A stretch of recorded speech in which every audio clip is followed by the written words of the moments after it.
같은 날 같은 병원에서 두 아이가 태어났습니다. 얼굴은 놀랄 만큼 닮아 있었고 태어난 시간 차이도 거의 없었습니다. 하지만 그날 한 아이는 기록 속에 남았고 다른 한 아이는 기록에서 지워졌습니다. 한 아이는 따뜻한 집에서 자랐고 다른 한 아이는 겨울 골목에서 붕어빵을 팔며 하루를 버텼습니다. 이건 우연이 아닙니다. 선택이었습니다. 재벌 집안은 단 한 명만 필요했습니다. 문제가 될 수 있는 아이는 남길 수 없다고 판단했기 때문입니다. 그리고 17년이 지나서야 버려진 아이는 자신이 왜 버려졌는지를 알게 됩니다. 오늘 들려드릴 이야기는 쌍둥이에 대한 이야기가 아니라 선택된 삶과 버려진 삶이 다시 마주하게 된 순간에 대한 이야기입니다. 겨울 저녁의 골목은 해가 지자마자 기온이 빠르게 내려갑니다. 가은은 학교 수업이 끝나자 교문을 나서 곧장 집 방향과 반대쪽 골목으로 발걸음을 옮깁니다. 교복 위에 걸친 패딩은 오래되어 색이 바랬지만 가은은 옷매무새를 살필 여유가 없죠. 그녀의 시선은 늘 시간을 먼저 확인합니다. 정해진 시간에 장사를 시작하지 않으면 하루 계획이 어긋나기 때문입니다. 가은은 골목 모퉁이에 세워둔 접이식 테이블을 꺼내 조용히 펼칩니다. 테이블 다리는 한쪽이 약간 휘어 있지만 손으로 눌러 균형을 맞추죠. 붕어빵 틀을 올리고 가스통을 연결한 뒤 밸브를 확인합니다. 라이터를 켜자 파란 불꽃이 짧게 흔들리다가 안정됩니다. 가은은 불의 세기를 눈으로 가늠하며 고개를 한번 끄덕이죠. 반죽통을 열어 국자로 저을 때 묵직한 소리가 납니다. 공기를 빼는 동작은 매번 일정합니다. 가은은 반죽이 넘치지 않도록 가장자리까지 조심스럽게 붓습니다. 붕어 모양 틀에 반죽이 채워지자 고소한 냄새가 서서히 퍼지죠. 그녀는 휴대폰 타이머를 눌러 정확한 시간을 맞춥니다. 골목 입구에서 학원 수업을 마친 학생들이 몰려옵니다. 운동화 밑창이 바닥을 스치는 소리가 연속으로 들리죠. 몇몇 아이는 붕어빵 냄새를 맡고 자연스럽게 속도를 늦춥니다. 가은은 미리 포장지를 꺼내 테이블 위에 가지런히 놓습니다. 손이 바쁠수록 준비가 중요하다는 걸 이미 알고 있죠. 언니 2개 주세요. 1,000원이에요. 슈크림 있어요? 있어요. 가은은 고개를 들지 않은 채 대답합니다. 팥과 슈크림을 같은 비율로 나누어 올리는 손놀림이 정확합니다. 뚜껑을 닫고 손잡이를 눌러 열을 고르게 전달하죠. 지글거리는 소리가 커질수록 아이들의 시선도 틀로 모입니다. 가은은 틀을 열어 색을 확인하고 다시 닫아 시간을 맞춥니다. 붕어빵이 완성되자 가은은 포장지에 담아 건넵니다. 아이들은 손을 비비며 봉투를 받아듭니다. 동전과 지폐가 오갈 때 가은의 손은 잠시도 멈추지 않죠. 잔돈은 바로 동전통에서 꺼내 정확히 건넵니다. 여기요. 고마워요. 가은은 받은 지폐를 바로 가방에 넣지 않습니다. 테이블 아래 작은 파우치 안에는 2개의 봉투가 있습니다. 하나는 하루 장사 수입용이고 다른 하나는 따로 모아두는 봉투죠. 가은은 1,000원짜리 몇 장을 구분해 넣습니다. 그 행동에는 망설임이 없습니다. 골목 건너편 편의점에서 아르바이트를 하던 청년이 문을 열고 나옵니다. 그는 붕어빵 줄을 보더니 휴대폰을 꺼냅니다. 카메라는 붕어빵 틀과 김이 오르는 장면을 중심으로 움직이죠. 가은의 얼굴은 옆모습으로 잠깐 화면에 담깁니다. 청년은 촬영을 마치고 곧장 편의점 안으로 들어갑니다. 같은 시각 도심의 호텔 연회장에서는 재단 행사가 진행 중입니다. 윤서준은 단정한 정장을 입고 단상에 서 있습니다. 카메라 플래시가 연속으로 터지고 그 모습은 공식 계정에 곧바로 올라옵니다. 온라인에서는 누군가 두 장의 사진을 나란히 놓습니다. 닮았다는 댓글이 하나둘 달리기 시작하죠. 골목에서는 가은이 붕어빵을 뒤집고 불을 조절합니다. 학생들이 빠져나가자 주민들이 천천히 다가옵니다. 김미정은 장바구니를 들고 잠시 멈춰서 가은을 바라봅니다. 돈을 세는 손길이 유난히 단정하다는 점이 눈에 들어옵니다. 오늘 또 혼자네. 네. 짧은 대화 뒤 가은은 다시 틀을 닫습니다. 그때 회색 코트를 입은 중년 남자 박성호가 골목 끝에 멈춰 섭니다. 그는 가은을 향해 시선을 고정한 채 움직이지 않습니다. 잠시 후 그는 붕어빵 10개를 주문합니다. 전부 파트로요? 네. 가은은 여러 칸을 연달아 채우며 속을 올립니다. 성우는 붕어빵이 익는 동안 가은의 얼굴을 유심히 살핍니다. 봉투를 건네받은 뒤에도 그는 바로 떠나지 않습니다. 조심해요. 추우니까. 네. 가은은 고개를 숙이고 장사를 마무리합니다. 불을 끄자 골목은 다시 차가운 공기에 잠기죠. 그녀는 봉투를 가방 깊숙이 넣고 테이블을 접습니다. 그날 밤 골목의 붕어빵 연기는 온라인에서 다른 의미로 번지고 있습니다. 다음 날 아침 가은은 평소와 다름없이 학교 교문을 통과합니다. 아침 공기는 차갑지만 가은의 발걸음은 늘 일정하죠. 교실에 들어서자 몇몇 학생들의 시선이 잠깐 가은에게 머뭅니다. 속삭이는 소리가 교실 뒤쪽에서 흘러나오지만 가은은 신경 쓰지 않습니다.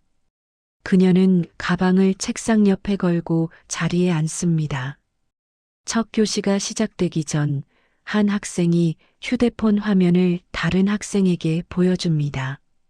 화면에는 붕어빵을 굽는 영상 캡처와 함께 비교 사진이 떠 있습니다. 학생들은 얼굴 윤곽선을 손가락으로 따라가며 수군거립니다. 가은은 그 대화의 중심에 자신이 있다는 사실을 아직 모릅니다. 담임교사는 종이 울리자 교실을 정리하며 수업을 시작하죠. 수업 중에도 몇몇 학생들은 책상 아래에서 휴대폰을 확인합니다. 지역 커뮤니티 게시글이 다른 SNS로 옮겨지고 있다는 알림이 연달아 뜹니다. 댓글 수와 조회수가 빠르게 늘어나고 있습니다. 사진 속 재벌가 학생의 이름이 함께 언급되기 시작하죠. 그 이름은 이미 뉴스에서 몇 번 본 적 있는 이름입니다. 쉬는 시간이 되자 교실 분위기는 확연히 달라집니다. 학생 한 명이 가은의 책상 앞으로 다가옵니다. 그는 아무 말 없이 가은의 얼굴을 잠시 바라봅니다. 가은은 이유를 알지 못한 채 고개를 들어 그를 마주보죠. 주변에서 웃음 섞인 숨소리가 새어나옵니다. 야, 진짜 비슷하다. 사진이랑 똑같네. 가은은 그제야 상황이 이상하다는 걸 느낍니다. 그녀는 무슨 이야기인지 묻지 않고 자리를 정리합니다. 가은은 교실을 나와 복도로 나옵니다. 복도 창문에 비친 자신의 얼굴을 잠시 바라보죠. 평소와 달라진 건 아무것도 없지만 시선이 낯설게 느껴집니다. 생활지도부 교사는 복도에서 가은을 불러 세웁니다. 교사는 가은에게 아르바이트 여부를 확인합니다. 학교에 민원이 들어왔다는 설명이 이어집니다. 가은은 노점에서 붕어빵을 판다는 사실을 숨기지 않습니다. 교사는 관련 내용을 기록지에 적어 내려갑니다. 점심시간, 가은은 혼자 급식을 먹습니다. 맞은편 자리는 비어 있고 주변 테이블에서는 작은 대화가 이어집니다. 누군가는 사진 이야기를 하고 누군가는 재벌가 이름을 언급합니다. 가은은 수저를 놓고 물컵을 한 번 더 잡습니다. 급식의 맛이 잘 느껴지지 않죠. 같은 시각, 도심의 한 사무실에서는 재벌가 홍보팀이 모니터를 주시합니다. 담당자는 검색어 순위를 확인하고 캡처합니다. 비교 이미지가 여러 커뮤니티에 퍼진 사실이 보고됩니다. 법무팀으로 자료가 즉시 전달되죠. 삭제 요청 대상 게시물이 목록으로 정리됩니다. 오후 수업이 끝날 무렵 가은의 휴대폰에 모르는 번호로 메시지가 도착합니다. 기자 지망생이 취재 요청을 남긴 것입니다. 가은은 메시지를 읽고도 답장을 하지 않습니다. 대신 휴대폰을 가방 안깊숙이 넣죠. 그녀에게는 오늘 해야 할 일이 정해져 있습니다. 해가 지기 전 가은은 다시 골목으로 향합니다. 붕어빵 노점 자리는 어제와 같은 위치에 있습니다. 하지만 주변의 시선은 분명히 달라졌죠. 지나가는 사람들 중 몇몇은 휴대폰을 들고 가은을 힐끔거립니다. 가은은 아무 말 없이 테이블을 펼칩니다. 그 모습을 골목 건너편에서 박성호가 지켜봅니다. 그의 손에는 접히지 않은 신문이 들려 있습니다. 신문 한쪽에는 재벌가 관련 기사 제목이 보입니다. 성호는 신문을 접지 못한 채 가은에게서 시선을 떼지 않습니다. 그의 표정은 어제보다 더 굳어 있습니다. 저녁 시간이 다가오자 골목은 전날보다 이른 속도로 사람들로 채워집니다. 가은의 붕어빵 노점 앞에는 평소보다 많은 발걸음이 멈춰섭니다. 누군가는 붕어빵을 사기 위해, 누군가는 가은의 얼굴을 확인하기 위해 서 있죠. 가은은 그 이유를 정확히 묻지 않습니다. 그녀에게 중요한 것은 정해진 순서대로 장사를 이어가는 일입니다. 가은은 반죽을 붓고 틀을 덮으며 손놀림을 유지합니다. 하지만 주변에서 들리는 소리는 어제와 다릅니다. 속삭임의 방향이 붕어빵이 아니라 그녀를 향하고 있죠. 휴대폰 화면을 기울이는 각도도 조금씩 노골적으로 변합니다. 가은은 고개를 들지 않은 채 주문을 처리합니다. 사진이랑 진짜 똑같네. 재벌집 애라며? 말들은 낮지만 충분히 들립니다. 가은은 그 말들이 자신을 향해 있다는 사실을 알고도 반응하지 않습니다. 붕어빵이 타지 않도록 불 조절에만 집중하죠. 그녀는 틀을 열어 색을 확인하고 다시 닫습니다. 골목 한쪽에서 김미정이 가은을 지켜보고 있습니다. 미정은 줄이 길어지는 속도가 평소보다 빠르다는 걸 눈치챕니다. 사람들이 붕어빵을 받자마자 몇 발짝 떨어져 가은을 다시 바라봅니다. 미정은 그 시선이 불편하다는 걸 느끼죠. 조금 떨어진 곳에서는 젊은 남자가 전화를 하고 있습니다. 그는 기자 지망생으로 노점 위치를 정확히 확인합니다. 그는 골목 이름과 시간대를 메모장에 적어둡니다. 그리고 붕어빵 노점과 가은의 얼굴을 멀리서 촬영합니다. 가은은 카메라 셔터 소리를 듣고 잠시 손을 멈춥니다. 사진은 찍지 마세요. 아, 그냥 풍경이에요. 짧은 대화 뒤 남자는 물러서지 않습니다. 그는 다시 거리를 두고 촬영을 이어갑니다. 가은은 더 말하지 않고 다시 틀을 닫습니다. 장사를 멈추는 선택지는 처음부터 없었죠. 같은 시간 재벌가 사무실에서는 법무팀 회의가 이어집니다. 담당 변호사는 삭제 요청이 일부만 처리되었다고 보고합니다. 캡처 이미지가 다른 플랫폼으로 옮겨가고 있다는 설명이 뒤따릅니다. 완전한 차단은 어렵다는 결론이 나옵니다. 홍보팀은 대응 수위를 조정하자는 의견을 냅니다. 회의가 끝난 뒤 한 임원이 오래된 파일을 꺼냅니다. 파일에는 17년 전 병원명과 날짜가 적혀 있습니다. 그는 파일을 다시 서랍 깊숙이 넣습니다. 그 순간 윤서준의 얼굴이 화면에 비칩니다. 임원은 화면을 오래 보지 못하고 시선을 돌리죠. 골목에서는 박성호가 가은의 노점 맞은편에 서 있습니다. 그는 붕어빵을 사지 않고 줄 바깥에서 상황을 지켜봅니다. 기자 지망생이 촬영하는 모습을 확인합니다. 성호의 손이 주머니 속에서 잠시 굳습니다. 가은은 주문이 줄어들자 틀을 하나만 사용합니다. 사람들의 관심은 붕어빵보다 가은에게 더 쏠려 있죠. 그녀는 봉투를 정리하며 돈을 나눠 넣습니다. 따로 봉투에 들어가는 금액이 평소보다 많습니다. 마감 시간이 가까워지자 경찰차 한 대가 골목 입구에 잠시 멈춥니다. 주민 신고로 순찰이 왔다는 설명이 들립니다. 경찰은 상황을 살핀 뒤 별다른 조치 없이 떠납니다. 하지만 그 짧은 정적은 사람들의 기억에 남습니다. 가은은 불을 끄고 도구를 닦습니다. 오늘은 평소보다 손이 더 시립니다. 그녀는 테이블을 접고 가방을 맵니다. 뒤쪽에서 누군가 그녀의 이름을 부릅니다. 윤가은 학생이죠? 가은은 걸음을 멈추고 돌아섭니다. 그 앞에 기자 지망생이 서 있습니다. 골목의 공기가 잠시 멈춘 것처럼 느껴집니다. 기자의 질문이 골목에 남아있는 동안 가은은 아무 말도 하지 않습니다. 그녀는 잠시 기자의 얼굴을 바라보다가 시선을 아래로 내립니다. 붕어빵 틀에서 아직 따뜻한 김이 희미하게 올라오죠.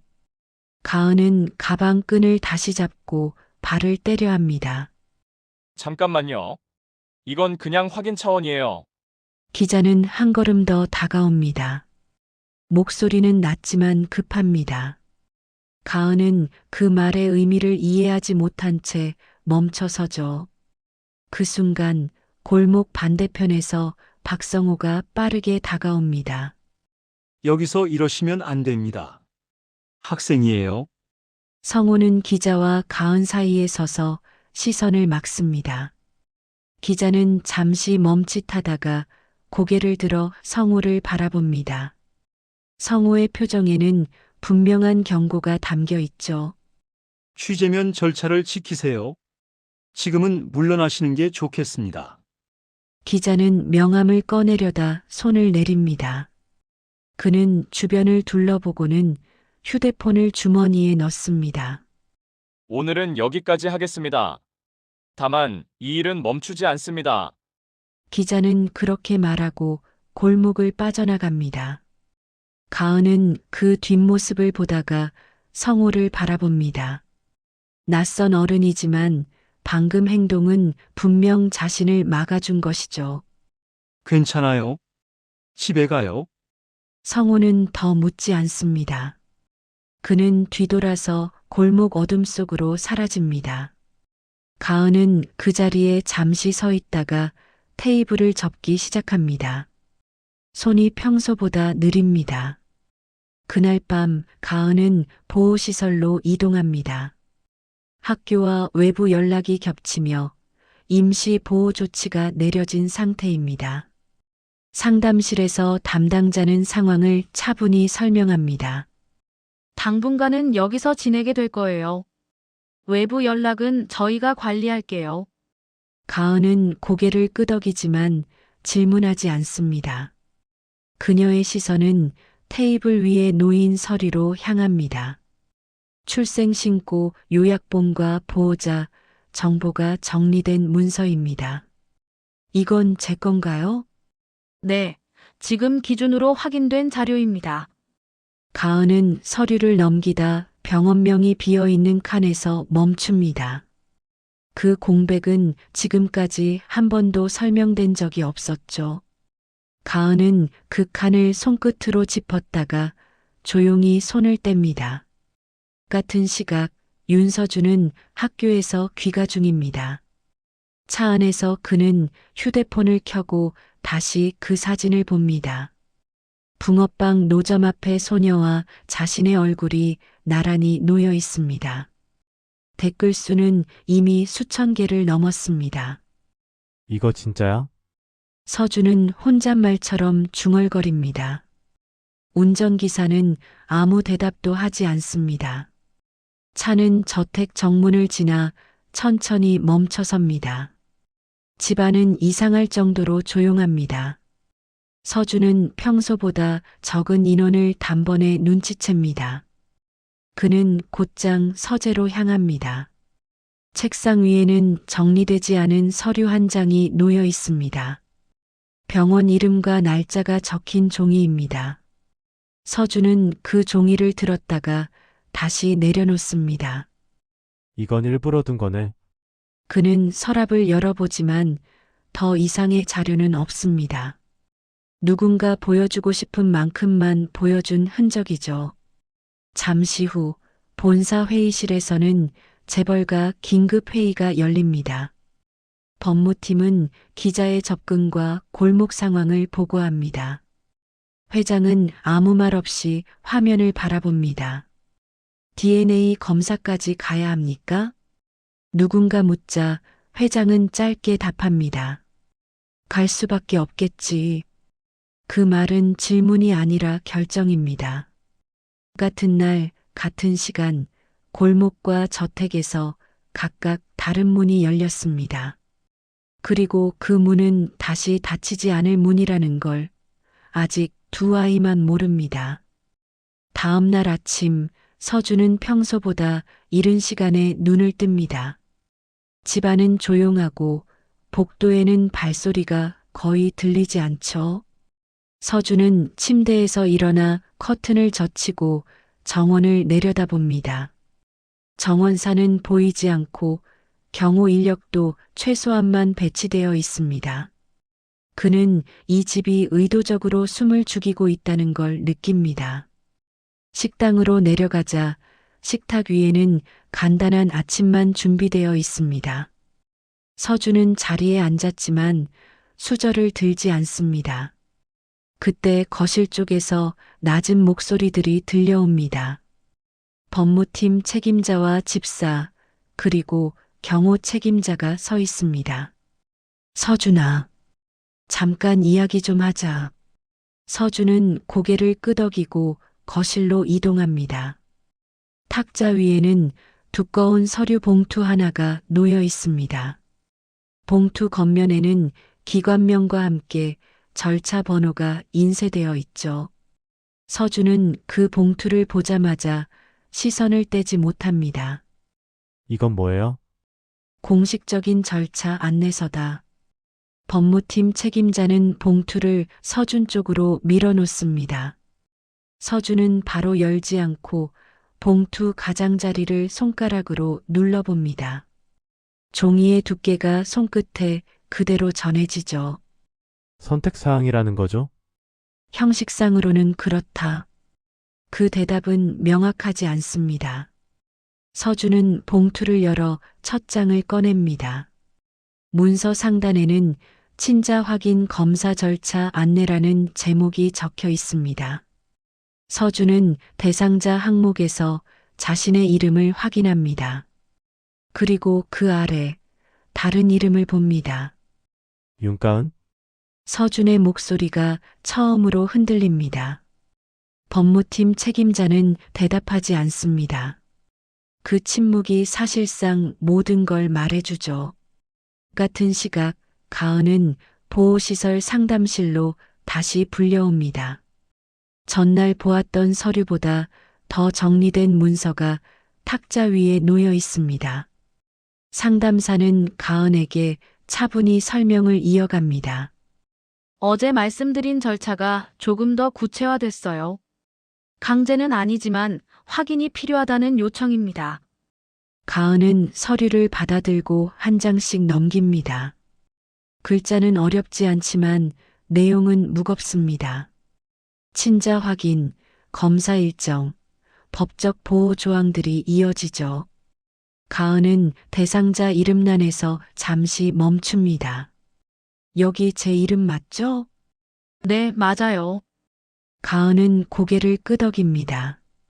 그리고 다른 한 사람의 이름을 봅니다. 그 이름은 인터넷에서 수없이 본 이름이죠. 그럼 그 애도 하는 거예요? 현재로서는 그렇게 알고 있어요. 가은은 더 묻지 않습니다. 그녀는 서류를 다시 처음부터 끝까지 읽습니다. 서명란에 도착했을 때 펜을 바로 들지 않습니다.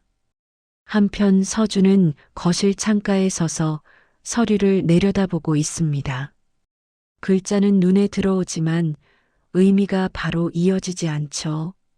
그는 고개를 들고 법무팀 책임자를 봅니다. 제가 안 하면 어떻게 되죠?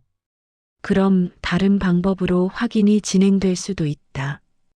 서준은 그 말의 뜻을 정확히 이해합니다. 선택이지만 선택하지 않아도 길은 정해져 있다는 뜻이죠. 그는 펜을 집어들었다가 내려놓습니다.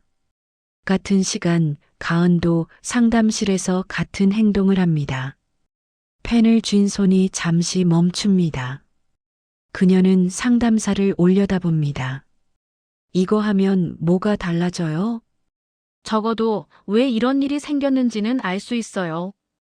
가은은 그 대답을 듣고 고개를 숙입니다. 붕어빵을 굽던 손과 달리 지금 손은 쉽게 움직이지 않죠. 잠시 후 그녀는 조용히 펜을 잡습니다. 서준 역시 같은 순간 이름 옆에 서명을 남깁니다. 글씨는 평소보다 작고 단정합니다. 서류가 봉투 안으로 다시 들어가죠. 서로 다른 공간에서 같은 문서가 닫힙니다. 아직 결과는 없지만 되돌릴 수 없는 절차는 시작되었습니다. 그리고 두 사람은 아직 서로를 보지 못한 채 같은 방향으로 끌려가고 있습니다. 검사 당일 아침, 가은은 보호시설 차량을 타고 병원으로 이동합니다. 차 안에서는 라디오 소리만 낮게 흐르고 누구도 말을 꺼내지 않죠. 가은은 창밖으로 지나가는 신호등을 세며 시간을 가늠합니다. 도착한 병원은 익숙하지 않은 대형 건물입니다. 출입구에는 사복을 입은 직원들이 분주하게 움직이고 있습니다. 접수대에서 신분 확인이 진행됩니다. 담당 직원은 절차를 간단히 설명하고 대기 번호를 건넵니다. 가은은 번호표를 받아 의자에 앉습니다. 손에 쥔 번호표가 조금 구겨지죠. 그녀는 다시 펴서 무릎 위에 올려놓습니다. 곧 호출될 거예요. 네. 가은의 목소리는 작지만 또렷합니다.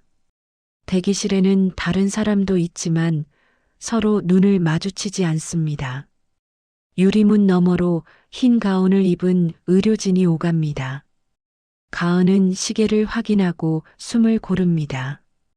같은 시각 다른 층의 별도 검사실에서는 윤서준이 도착합니다. 그는 경호 인력과 법무팀 직원의 안내를 받으며 이동하죠. 검사실 앞에는 외부인 출입 제한 표지가 붙어 있습니다. 서준은 그 표지를 한번 보고 문 앞에 섭니다. 잠깐이면 끝난다. 알아요. 서준은 고개를 끄덕이지만 표정은 굳어 있습니다. 그는 안으로 들어가기 전 휴대폰을 건넵니다. 모든 절차가 기록 없이 진행되기 때문이죠. 검사실 안에서는 같은 설명이 반복됩니다.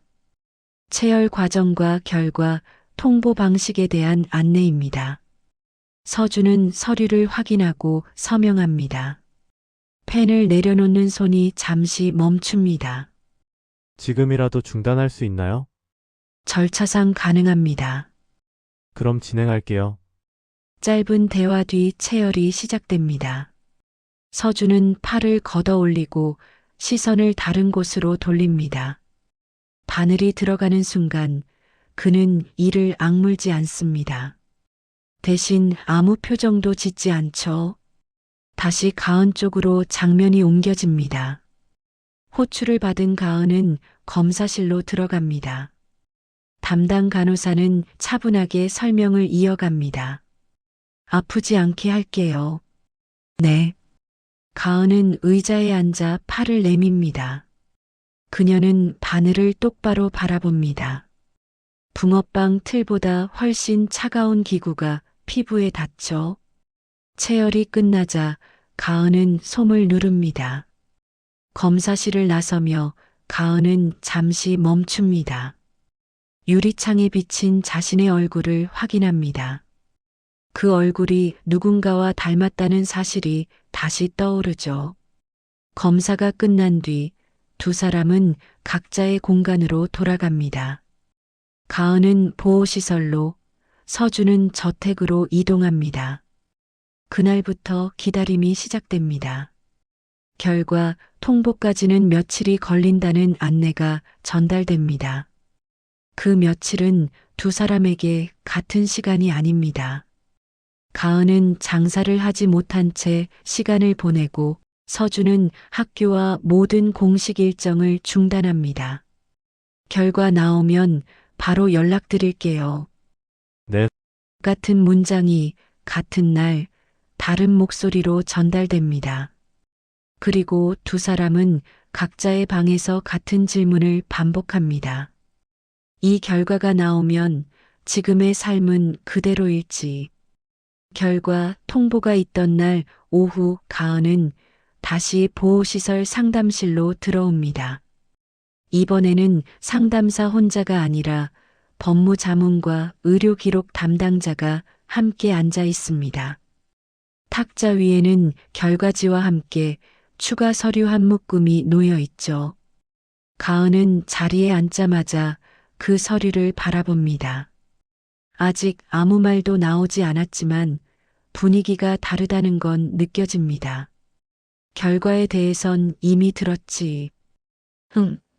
상담사는 고개를 끄덕이고 이번에는 의료기록 담당자가 서류를 앞으로 당깁니다.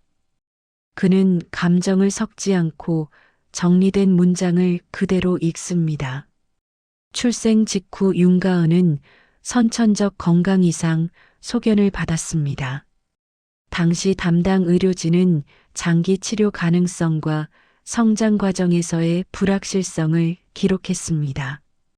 가은은 그 문장을 듣고도 바로 반응하지 않습니다. 그녀는 서류 위에 적힌 날짜를 먼저 확인합니다. 자신이 태어난 날과 정확히 일치합니다. 이 기록은 당시 보호자에게 전달된 공식 소견입니다. 의료기록 담당자는 다음 페이지를 넘깁니다. 거기에는 판단 문구가 그대로 적혀 있습니다. 보호자 측은 사회적 노출과 가문 리스크를 고려해 해당 아동을 양육 대상에서 제외하기로 결정함. 가은의 손이 무릎 위에서 살짝 움직입니다. 하지만 고개는 들지 않습니다. 말보다 먼저 이해가 따라오는 순간이죠. 그러니까 내가 아파서였다는 거야? 상담사는 바로 답하지 않고 법무자문이 말을 잇습니다. 생명에 지장이 있는 수준은 아니었다고 합니다. 다만 그쪽에서는 문제가 될 수 있다고 판단한 거죠. 가은은 짧게 숨을 들이쉽습니다. 가난해서도 원치 않은 아이여서도 아니라는 말이 더 무겁게 남습니다. 문제가 될 수 있어서 버려졌다는 이유는 설명이 필요 없죠. 같은 시각, 재벌가 본사 회의실에서도 동일한 설명이 진행됩니다. 윤서준은 결과지 옆에 놓인 의료 소견서를 바라보고 있습니다. 법무팀 책임자가 같은 문장을 읽어내려갑니다. 쌍둥이 중 한 명에게 리스크가 확인됐고 그 판단에 따라 한 명만 남기기로 결정됐습니다. 서준은 고개를 들지 않습니다. 그는 문서에 적힌 제외라는 단어에서 시선을 떼지 못합니다. 그럼 처음부터 한 명만 키울 생각이었던 거야? 회의실 안이 잠시 조용해집니다. 회장은 그 질문에 바로 답하지 않습니다. 그때는 그렇게 판단했다. 그 말은 사과도 변명도 아닙니다. 서준은 의자에서 천천히 일어납니다. 난 선택된 거네. 그는 더 듣지 않고 회의실을 나갑니다. 복도를 걸으며 서준은 손에 쥔 결과지를 접어버립니다. 종이가 구겨지는 소리가 크게 울립니다. 보호시설 상담실에서 가은도 서류를 접습니다. 그녀는 서류를 가방에 넣지 않고 탁자 위에 다시 내려놓습니다. 이제 다 나온 거죠? 네.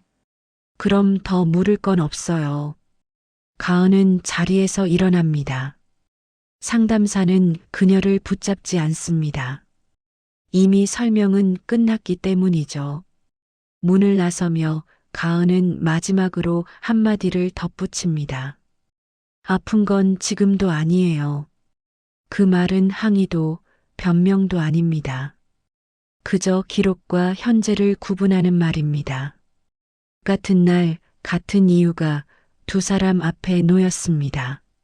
한 명은 그 이유로 버려졌고 다른 한 명은 그 이유로 남겨졌습니다.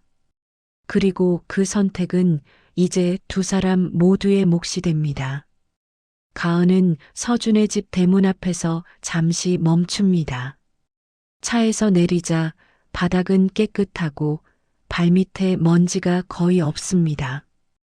붕어빵 노점 앞에서 하루를 시작하던 골목과는 전혀 다른 냄새입니다. 가은은 캐리어 손잡이를 한 번 더 잡고 안으로 들어옵니다. 현관에는 어른들이 서 있습니다. 집사와 후견인, 법무팀 관계자입니다. 누군가 웃으며 맞이하지도 위로하지도 않습니다. 이곳이 감정을 나눌 공간이 아니라는 걸 모두 알고 있죠. 가은은 신발을 벗고 신발장 앞에 섭니다. 안에는 정리된 신발들이 가지런히 놓여 있습니다. 가은은 자신의 신발을 잠시 들고 서 있다가 한쪽 끝에 둡니다. 골목에서는 그냥 벗어두면 됐던 일입니다. 계단 아래에서 윤서준이 내려옵니다. 이 집의 익숙한 걸음입니다. 가은은 그 발소리를 듣고 고개를 듭니다. 왔어. 응. 서준은 가은의 캐리어를 봅니다. 작고 오래 쓰인 흔적이 남아 있습니다. 짐은 그게 다야? 응. 서준은 더 묻지 않습니다. 짐의 크기가 말해주는 게 충분히 많기 때문입니다. 후견인이 짧게 생활 설명을 합니다. 같은 집에 머물지만 일정은 각자라는 이야기입니다. 말은 간단하고 추가 설명은 없습니다. 가은은 방으로 올라갑니다. 침대와 책상, 옷장이 이미 준비되어 있습니다. 새 가구 냄새가 납니다. 가은은 캐리어를 열지 않고 침대 끝에 앉습니다. 붕어빵 틀을 닦던 손이 떠오릅니다. 하루 장사를 마치고 동전 냄새가 배어있던 손입니다. 가은은 손바닥을 한번 바라보다가 무릎 위에 내려놓습니다.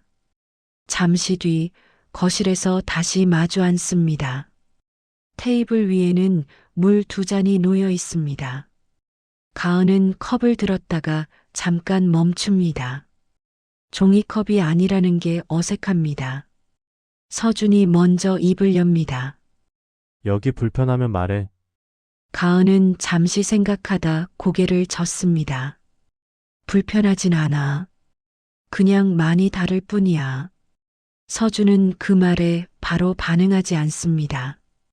대신 고개를 끄덕입니다. 난 여기서 이렇게 살았고, 넌 밖에서 그렇게 살았던 거고. 가은은 그 말을 부정하지 않습니다. 그래. 그러니까 각자 살아왔던 대로 살아가자.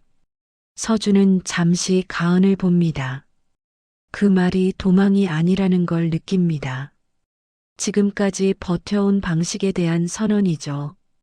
괜히 바꾸려고 하지 말자는 거지? 응. 짧은 대답입니다.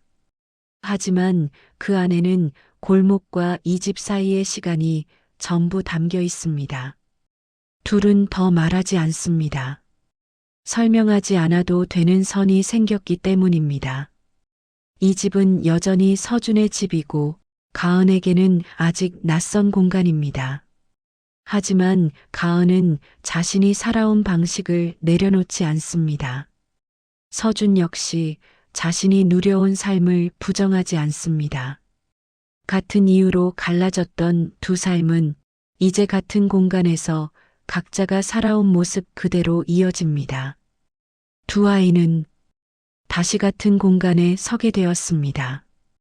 하지만 그 만남은 잃어버린 시간을 되돌리기 위한 것이 아니었습니다.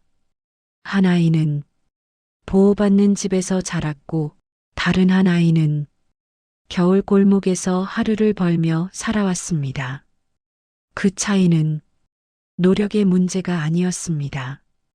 태어난 날 누군가의 판단으로 내려진 단 한 번의 선택이었습니다. 윤가은은 왜 자신이 버려졌는지를 알게 되었고 윤서준은 자신이 선택된 아이였다는 사실을 알게 됩니다. 두 아이는 그 선택을 부정하지도 되돌리려 하지도 않습니다. 대신 각자가 살아온 시간을 그대로 인정하기로 합니다. 같은 얼굴로 태어났지만 같은 인생을 살아야 할 이유는 없었습니다. 그날의 선택은 바뀌지 않습니다. 하지만 그 선택을 안고 어떻게 살아갈지는 이제 아이들 스스로의 몫으로 남습니다.